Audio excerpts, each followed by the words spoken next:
সুকান্ত মজুমদার মন্ত্রী পদে শপথ গ্রহণ করতেই বালুরঘাটে বাঁধভাঙা উচ্ছ্বাস বিজেপি কর্মী সমর্থকদের। রবিবার সন্ধ্যায় বালুরঘাট শহরের থানা মোড়ে দেশের নতুন মন্ত্রিসভার শপথ গ্রহণ অনুষ্ঠান দেখানোর ব্যবস্থা করেছিল দক্ষিণ দিনাজপুর জেলা বিজেপি। এখানে উপস্থিত ছিলেন বালুরঘাট শহরের শতাধিক মানুষ, সাথে ছিলেন সুকান্ত মজুমদারের স্ত্রী কোয়েল মজুমদারও। গোটা অনুষ্ঠান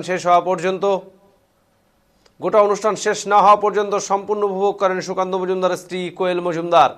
শপথ গ্রহণ অনুষ্ঠান দেখার পর বিজেপি কর্মীদের সাথে আনন্দ উচ্ছ্বাসে মাতেন কোয়েল দেবীও।